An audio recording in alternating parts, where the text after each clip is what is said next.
Hey guys, welcome back. We got ourselves another BSJ Angry Rant. We got ourselves some time to cool off. I've got myself some Thanksgiving leftovers waiting to be eaten.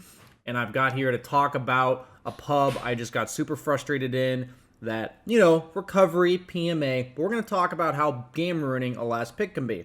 Banana slam jam. So, what happened here was our first round was Undying Spectre. That's what we picked first round. So let's just say, first and foremost, that's a lot of 5-man power, and that's a lot of team fight. But we have absolutely no mobility on the map, absolutely no wave clear, and absolutely no initiation in fights with the Undying Spectre combo. And that's what we really need with those two heroes. So I picked Sand King. That's why I went for my hero. And my 4 position picks Pugna.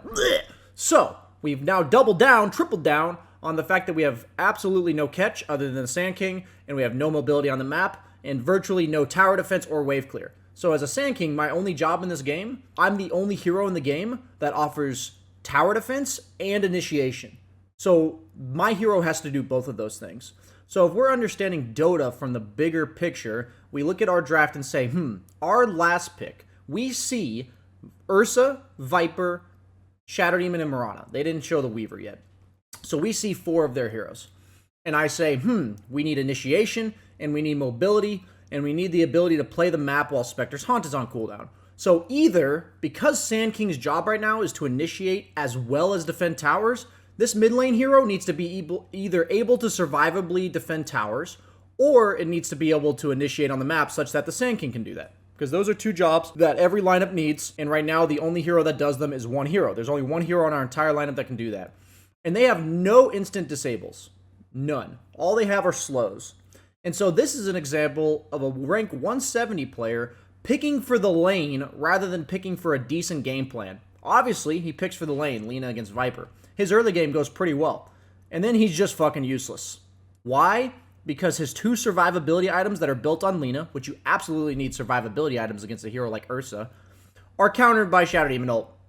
So a 5-position hero on the opponent team, pushing R on him, he dies 100% of the time. We can't force staff him. He can't force staff himself. He can't Yules himself. He's literally going to fucking die. So at the very least, he could have built like Blink Dagger or like Blink Ether Lens into BKB. He could have built items that gave him a chance to survive if he got R pressed on him by a Shadow Demon. This is an absolute last pick Lina that spent the entire mid game getting dove, and I am trying to create plays on the map while also defending my towers, which I just can't do both. So we're put in this stagnant spot where we just have nothing on the map to do.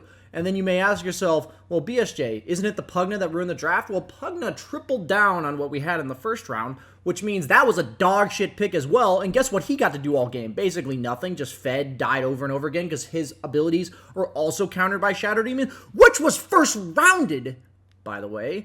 And then also, we have Undying, who, what is he supposed to do in this game? Like, as a 5-position hero, you just have to accept this. You just have to accept this. You picked a lack of wave clear, babysitting 5-position that's meant for team fight, and if your team drops the fucking ball in the draft, that's all you can do. People will look at this Undying and say, wow, he's 1 in 15. What do you fucking expect from him? Your team picks 1 stun and nobody else to frontline, and you're against Ursa Weaver? Come on, dude. Come on, man. Ursa Weaver Viper? Like, come on, bro. And then on top of that, we only have 1 hero that can carry us, right? We have 1 carry, because this guy's fucking useless. This guy's net worth might as well be fucking buried in the dirt. And it's Spectre. And he's against Viper. We have no BKB. So we have no ability to split push other than me, which means we also have no catch. We have no way to start fights because I'm the only one split pushing. We have no ability to team fight because our carry doesn't have a BKB. And our mid laner has no survivability items that actually do fucking anything against the 5 position of the opponent team.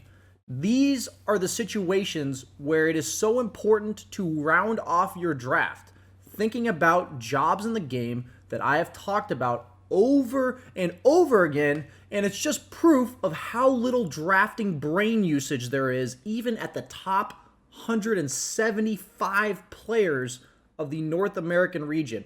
I only hope that people watching understand that this shit is game ruining in terms of strategy. There is no surprise that his hero did literally nothing for the last 20 minutes of the game. You may say, BSJ, what should he have picked? Literally anything that can get away from a Shadow Demon ult, which means it requires innate mobility. You have so many choices.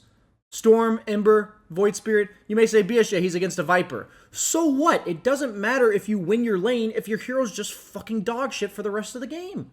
It just doesn't matter. So pick a hero that you think will survive the lane the best, and then play the game because they have literally no stuns. They literally can't do anything. They have no stuns.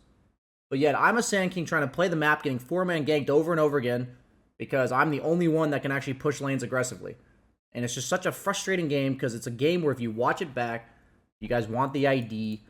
It's right here. I'll remove my cam for a second here. That's the ID right there. Showing it to you guys now. Nothing happens in the game. It just feels like our team is incapable of doing anything on the map because the lanes are always shoved into us, and the only guy that can relieve the pressure of the lane shoved into us is the guy that's also supposed to start fights. And that creates a recipe for disaster when it comes to actually executing any amount of game plan. The enemy team just ran at us over and over again, and there's literally nothing we can do about it. And that's a situation you never want to put yourself in the draft, and it's really important if the later on you pick in the draft to round out the missing pieces of your lineup, and also pick shit that's survivable against the opponent lineup.